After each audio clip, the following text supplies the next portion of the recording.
मिटाने से मिटते नहीं ये भाग्य के लेख, कर्म अच्छे करता चल फिर ईश्वर की महिमा देख। राधे राधे दोस्तों, भाग्य का लिखा कभी नहीं मिटता।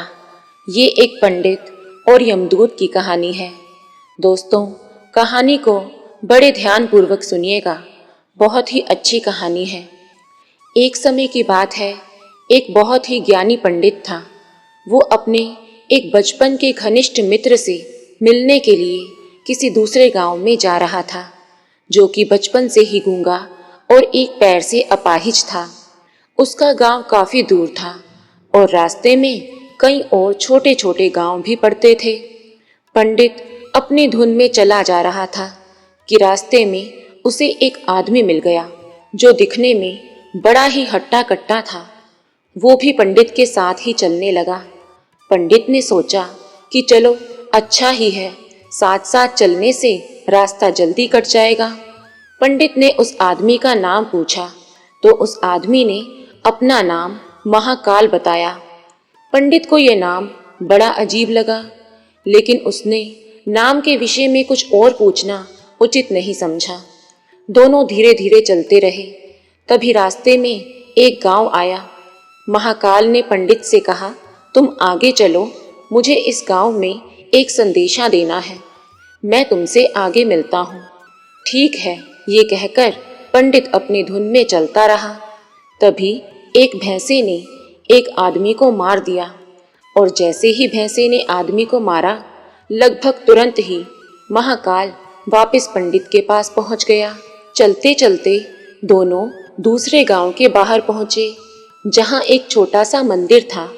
ठहरने की व्यवस्था ठीक ही लग रही थी, और क्योंकि पंडित के मित्र का गांव अभी काफी दूर था, साथ ही रात भी होने वाली थी, तो पंडित ने कहा, रात्रि होने वाली है, पूरा दिन चले हैं, थकावट भी बहुत हो चुकी है, इसलिए आज की रात हम इसी मंदिर में रुक जाते हैं।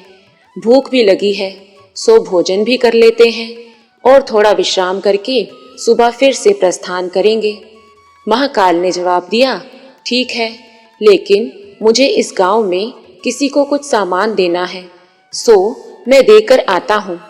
तब तक तुम भोजन कर लो, मैं बाद में खा लूँगा। और इतना कहकर वो चला गया। लेकिन उसके जाते ही कुछ देर बाद उस गांव से धुआं उठना शुरू हो गया। धीरे धीरे पूरे गांव में आग लग गई। पंडित को बड़ा आश्चर्य हुआ। उसने मन ही मन सोचा कि जहाँ भी ये महाकाल जाता है, वहाँ किसी न किसी तरह की हानि क्यों हो जाती है, जरूर कुछ गड़बड़ है। लेकिन उसने महाकाल से रात्रि में कोई बात नहीं की, इस बात का कोई जिक्र नहीं किया। सुबह दोनों ने फिर से अपने गंतव्य की ओर चलना शुरू किया। कुछ देर बाद एक और गांव आया और महाकाल ने फिर पंडित से कहा कि पंडित जी, आप आगे चलें, मुझे इस गांव में कुछ काम है, सो आपसे मैं आगे आकर मिलता हूँ। इतना कहकर महाकाल जाने लगा, लेकिन इस बार पंडित आगे नहीं बढ़ा, बल्कि खड़े होकर महाकाल को देखता रहा कि वो कहाँ जाता है और क्या करता है। तभी लोगों की आवाजें सुनाई देने लगी कि एक आदमी को सांप ने डस लिया और उसी समय उसकी मृत्यु हो गई। ठीक उसी समय महाकाल फिर से पंडित के पास पहुंच गया, लेकिन इस बार पंडित को सहन ना हुआ। उसने महाकाल से पूछ ही लिया कि तुम जिस गांव में भी जाते हो, वहां कोई ना कोई नुकसान हो जाता है, क्या तुम मुझे बता सकते हो आखिर ऐसा क्यों होता है? अब दोस्तों, महाकाल ने जवाब दिया, पंडित जी, आप मुझे बड़े ज्ञानी मालूम पड़े थे, इसलिए मैं आपके साथ चलने लगा था, क्योंकि ज्ञानियों का संग हमेशा अच्छा होता है। लेकिन क्या सचमुच आप अभी तक नहीं समझे कि मैं कौन हूँ? पंडित ने कहा, मैं समझ तो चुका हूँ, लेकिन कुछ शंका है, सो यदि आप अपना उपयुक्त परिचय दे दें तो मेरे लिए आसानी होगी। महाकाल ने जवाब दिया, मैं यमदूत हूँ और यमराज की आज्ञा से उन लोगों के प्राण हरण करता हूँ जिनकी आयु पूर्ण हो चुकी है।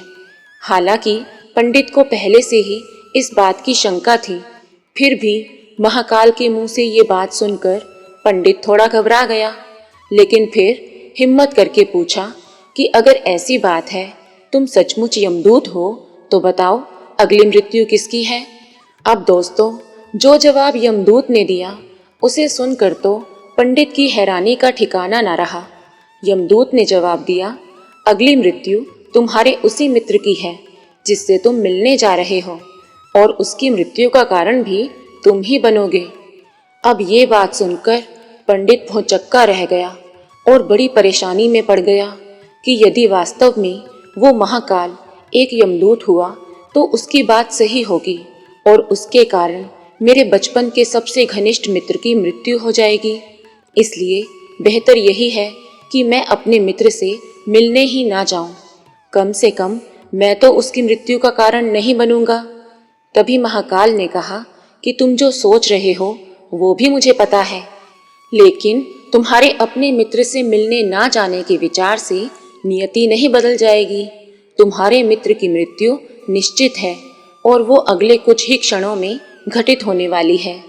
महाकाल के मुंह से ये बात सुनते ही पंडित को झटका लगा, क्योंकि महाकाल ने उसके मन की बात जान ली थी, जो कि किसी सामान्य व्यक्ति के लिए तो संभव ही नहीं थी। फलस्वरूप पंडित को विश्वास हो गया कि महाकाल सचमुच यमदूत ही है। इसलिए वो अपने मित्र की मृत्यु का कारण ना बने, इसके लिए वो तुरंत पीछे मुड़ा और फिर से अपने गांव की तरफ लौटने लगा। परंतु जैसे ही वो मुड़ा, सामने से उसका मित्र उसी ओर तेजी से आता हुआ दिखाई दिया, जो कि पंडित को देखकर बड़ा ही प्रसन्न लग रहा था। अपने मित्र के आने की गति को देखकर पंडित को ऐसा लगा जैसे कि उसका मित्र काफी समय से उसके पीछे पीछे ही आ रहा था, लेकिन क्योंकि वो बचपन से ही गूंगा और एक पैर से अपाहिज था, इसलिए ना तो पंडित तक पहुंच पा रहा था और ना ही पंडित को आवाज देकर रोक पा रहा था। लेकिन जैसे ही वो पंडित के पास पहुंचा, अचानक ना जाने क्या हुआ, उसकी मृत्यु हो गई। पंडित हक्का बक्का सा आश्चर्य भरी नजरों से महाकाल की ओर देखने लगा, जैसे कि पूछ रहा हो कि आखिर हुआ क्या उसके मित्र को। महाकाल पंडित के मन की बात को समझ गया और बोला कि तुम्हारा मित्र पिछले गांव से ही तुम्हारे पीछे पीछे आ रहा था, लेकिन तुम समझ ही सकते हो कि वो अपाहिज और गूंगा होने की वजह से तुम तक नहीं पहुंच सका। उसने अपनी सारी ताकत लगाकर तुम तक पहुंचने की कोशिश की, लेकिन बुढ़ापे में शरीर में बचपन जैसी शक्ति नहीं होती, इसलिए हृदयघात की वजह से तुम्हारे मित्र की मृत्यु हो गई और उसकी वजह हो तुम, क्योंकि वो तुमसे मिलने के लिए, तुम तक पहुंचने के लिए अपनी सीमाओं को लांघते हुए तुम्हारे पीछे भाग रहा था। अब पंडित को पूरी तरह से विश्वास हो गया कि महाकाल सचमुच ही यमदूत है और जीवों के प्राण हरण करना ही उसका काम है। चूंकि पंडित एक ज्ञानी व्यक्ति था और जानता था कि मृत्यु पर किसी का कोई बस नहीं चल सकता और सभी को एक ना एक दिन मरना ही है, इसलिए उसने जल्दी ही अपने आप को संभाल लिया।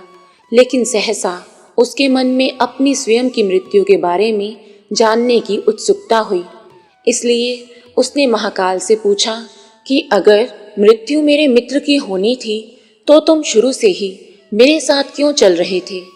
महाकाल ने जवाब दिया, मैं तो सभी के साथ चलता हूँ और हर क्षण रहता हूँ, केवल लोग ही मुझे पहचान नहीं पाते, क्योंकि लोगों के पास अपनी समस्याओं के अलावा किसी और व्यक्ति, वस्तु या घटना के संदर्भ में सोचने या उसे देखने समझने का समय ही नहीं है। अब पंडित ने आगे पूछा, तो क्या तुम बता सकते हो कि मेरी मृत्यु कब और कैसे होगी। तब महाकाल ने कहा, हालांकि किसी भी सामान्य जीव के लिए ये जानना उपयुक्त नहीं है, क्योंकि कोई भी जीव अपनी मृत्यु के संदर्भ में जानकर ही व्यथित हो जाता है, लेकिन तुम ज्ञानी व्यक्ति हो और अपने मित्र की मृत्यु को जितनी आसानी से तुमने स्वीकार कर लिया है, उसे देखकर मुझे लगता है कि तुम अपनी मृत्यु के बारे में भी जानकर व्यथित नहीं होगे। सो तुम्हारी मृत्यु आज से ठीक 6 महीने बाद आज ही के दिन, लेकिन किसी दूसरे राजा के राज्य में फांसी लगने से होगी और आश्चर्य की बात यह है कि तुम स्वयं ही खुशी से फांसी को स्वीकार करोगे। अब इतना कहकर महाकाल जाने लगा, क्योंकि अब उसके पास पंडित के साथ चलते रहने का कोई कारण नहीं था। पंडित ने अपने मित्र का यथास्थिति जो भी कर्मकांड संभव था किया और फिर से अपने गांव लौट आया। लेकिन कोई व्यक्ति चाहे जितना भी ज्ञानी क्यों ना हो, अपनी मृत्यु के संदर्भ में जानने के बाद कुछ तो व्यथित होता ही है और उस मृत्यु से बचने के लिए कुछ ना कुछ तो करता ही है। सो पंडित ने भी किया। चूंकि पंडित विद्वान था, इसलिए उसकी ख्याति उसके राज्य के राजा तक थी। उसने सोचा कि राजा के पास तो कई ज्ञानी मंत्री होंगे और वे उसकी इस मृत्यु से संबंधित समस्या का कोई ना कोई समाधान तो निकाल ही देंगे। इसलिए वो पंडित राजा के दरबार में पहुंचा और राजा को सारी बात बताई। अब राजा ने पंडित की समस्या को अपने मंत्रियों के साथ बांटा और उनसे सलाह मांगी। अंत में सभी की सलाह से ये तय हुआ कि यदि पंडित की बात सही है तो जरूर उसकी मृत्यु 6 महीने बाद होगी। लेकिन मृत्यु तो तब होगी ना जब वो किसी दूसरे राज्य में जाएगा। यदि वो किसी दूसरे राज्य में जाए ही ना तो मृत्यु नहीं होगी। ये सलाह राजा को भी उपयुक्त लगी। सो उसने पंडित के लिए महल में ही रहने के लिए उपयुक्त व्यवस्था करवा दी। अब राजा की आज्ञा के बिना कोई भी व्यक्ति उस पंडित से नहीं मिल सकता था, लेकिन स्वयं पंडित कहीं भी आ जा सकता था ताकि उसे ये ना लगे कि वो राजा की कैद में है। हालांकि वो स्वयं ही डर के मारे कहीं आता जाता नहीं था। धीरे धीरे पंडित की मृत्यु का समय नजदीक आने लगा और आखिर वो दिन भी आ गया जब पंडित की मृत्यु होनी थी। तो जिस दिन पंडित की मृत्यु होनी थी उससे पिछली रात पंडित डर के मारे जल्दी ही सो गया ताकि जल्दी से जल्दी वो रात बीत जाए और अगला दिन भी बीत जाए और उसकी मृत्यु टल जाए।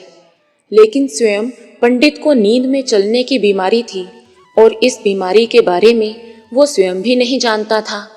इसलिए राजा या किसी और से इस बीमारी का जिक्र करने या किसी चिकित्सक से इस बीमारी का इलाज करवाने का तो कोई प्रश्न ही नहीं था। अब चूंकि पंडित अपनी मृत्यु को लेकर बहुत चिंतित था और नींद में चलने की बीमारी का दौरा अक्सर तभी पड़ता है जब ठीक से नींद नहीं आ रही होती। सो उसी रात पंडित को भी नींद में चलने का दौरा पड़ा। वो उठा और राजा के महल से निकलकर अस्तबल में आ गया। चूंकि वो राजा का खास मेहमान था, इसलिए किसी भी पहरेदार ने उसे ना तो रोका और ना ही किसी तरह की पूछताछ की। अस्तबल में पहुंचकर वो सबसे तेज दौड़ने वाले घोड़े पर सवार होकर नींद की बेहोशी में ही राज्य की सीमा से बाहर दूसरे राज्य की सीमा में चला गया। इतना ही नहीं, वो दूसरे राज्य के राजा के महल में पहुंच गया और संयोग ये हुआ कि उस महल में भी किसी पहरेदार ने ना तो उसे रोका और ना ही कोई पूछताछ की, क्योंकि रात के समय सभी प्रहरी गहरी नींद में थे। अब वो पंडित सीधे राजा के शयन कक्ष में पहुंच गया। रानी के एक ओर उस राज्य का राजा सो रहा था और दूसरी ओर स्वयं पंडित जाकर लेट गया। सुबह हुई तो राजा ने पंडित को रानी के बगल में सोया हुआ देखा। राजा बहुत क्रोधित हुआ। पंडित को गिरफ्तार कर लिया गया। पंडित को तो खुद ही समझ में नहीं आ रहा था कि वो आखिर दूसरे राज्य में और सीधे राजा के ही शयन कक्ष में कैसे पहुंच गया। लेकिन वहां उसकी सुनने वाला कौन था। राजा ने पंडित को राज दरबार में हाजिर करने का हुक्म दिया। कुछ समय के बाद राजा का दरबार लगा, जहां राजा ने पंडित को देखा और देखते ही इतना क्रोधित हो गया कि पंडित को फांसी पर चढ़ा दिए जाने का फरमान सुना दिया। फांसी की सजा सुनकर पंडित कांप गया।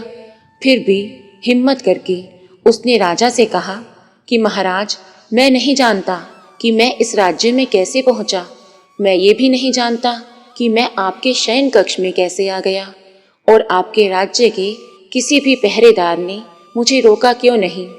लेकिन मैं केवल इतना जानता हूँ कि आज मेरी मृत्यु होनी थी और होने जा रही है। राजा को ये बात थोड़ी अटपटी लगी। उसने पूछा, तुम्हें कैसे पता कि आज तुम्हारी मृत्यु होनी थी? कहना क्या चाहते हो तुम? राजा के सवाल के जवाब में पंडित ने पिछले 6 महीनों की पूरी कहानी बता दी और कहा कि महाराज, मेरा क्या, किसी भी सामान्य व्यक्ति का इतना साहस हो ही नहीं सकता कि वो राजा की उपस्थिति में ही, राजा के ही शयन कक्ष में रानी के बगल में सो जाए। ये तो सरासर आत्महत्या ही होगी, और मैं दूसरे राज्य से इस राज्य में आत्महत्या करने क्यों आऊंगा? राजा को पंडित की बात थोड़ी उपयुक्त लगी, लेकिन राजा ने सोचा कि शायद वो पंडित मृत्यु से बचने के लिए ही महाकाल और अपनी मृत्यु की भविष्यवाणी का बहाना बना रहा है। इसलिए उसने पंडित से कहा कि यदि तुम्हारी बात सत्य है और आज के दिन तुम्हारी मृत्यु होनी है, जैसा कि महाकाल ने तुमसे कहा है, तो तुम्हारी मृत्यु का कारण मैं नहीं बनूंगा। लेकिन यदि तुमने झूठ कहा है तो निश्चित ही आज तुम्हारी मृत्यु का दिन है। चूंकि पड़ोसी राज्य का राजा उसका मित्र था, इसलिए उसने तुरंत कुछ सिपाहियों के साथ दूसरे राज्य के राजा के पास पत्र भेजा और पंडित की बात का सत्यता का प्रमाण मांगा। शाम तक भेजे गए सैनिक फिर से लौटे और उन्होंने आकर बताया कि महाराज, पंडित जो कह रहा है वो सत्य है। वो पिछले 6 महीने से राजा का मेहमान था, लेकिन उसके बाद ये इस राज्य में कैसे पहुंच गया, इसकी जानकारी किसी को नहीं है। इसलिए उस राज्य के राजा के अनुसार पंडित को फांसी की सजा दिया जाना उचित नहीं है। लेकिन अब राजा के लिए एक नई समस्या आ गई। चूंकि उसने पूरी बात सुने बिना ही पंडित को फांसी की सजा सुना दी थी, इसलिए अब यदि पंडित को फांसी ना दी जाए तो राजा के कथन का अपमान हो जाएगा, और यदि राजा द्वारा दी गई सजा का मान रखा जाए तो पंडित की बेवजह मृत्यु हो जाएगी। अब राजा ने अपनी इस समस्या का जिक्र अपने मंत्रियों से किया और सभी मंत्रियों ने आपस में चर्चा करके ये सुझाव दिया कि महाराज, आप पंडित को कच्चे सूत के एक धागे से फांसी लगवा दें। इससे आपके वचन का मान भी रहेगा और सूत के धागे से लगी फांसी से पंडित की मृत्यु भी नहीं होगी, जिससे उसके प्राण भी बच जाएंगे। राजा को ये विचार उपयुक्त लगा और उसने ऐसा ही किया। पंडित के लिए सूत के धागे का फांसी का फंदा बनवाया और नियमानुसार पंडित को फांसी पर चढ़ाया जाने लगा। सभी खुश थे कि ना तो पंडित मरेगा, न राजा का वचन झूठा पड़ेगा।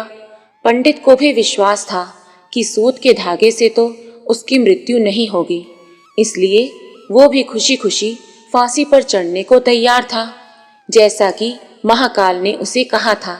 लेकिन जैसे ही पंडित को फांसी दी गई, सूत का धागा तो टूट गया, लेकिन टूटने से पहले उसने अपना काम कर दिया। अब पंडित के गले की नस उस सूत के धागे से कट चुकी थी और पंडित जमीन पर पड़ा तड़प रहा था। हर धड़कन के साथ उसके गले से खून की फुहार निकल रही थी और देखते ही देखते कुछ ही क्षणों में पंडित का शरीर पूरी तरह से शांत हो गया। सभी लोग हक्के बक्के पंडित को मरते हुए देख रहे थे। किसी को विश्वास नहीं हो रहा था कि एक कमजोर से सूत के धागे से किसी की मृत्यु हो सकती है, लेकिन घटना घट चुकी थी। नियति ने अपना काम कर दिया था। तो दोस्तों, जो होना होता है वो होकर ही रहता है। हम चाहे जितनी सावधानियां बरत लें, चाहे जितने उपाय कर लें, लेकिन हर घटना और उस घटना का सारा ताना बाना पहले से ही निश्चित है, जिसे हम रत्ती भर भी इधर उधर नहीं कर सकते। इसलिए ईश्वर ने हमें भविष्य जानने की क्षमता नहीं दी, ताकि हम अपने जीवन को ज्यादा बेहतर तरीके से जी सकें। दोस्तों, आशा है कि ये वीडियो आपको पसंद आई होगी। अगर पसंद आई हो तो चैनल को सब्सक्राइब जरूर करें। आपका जीवन मंगलमय हो, इसी कामना के साथ हम आपसे विदा लेते हैं। राधे राधे।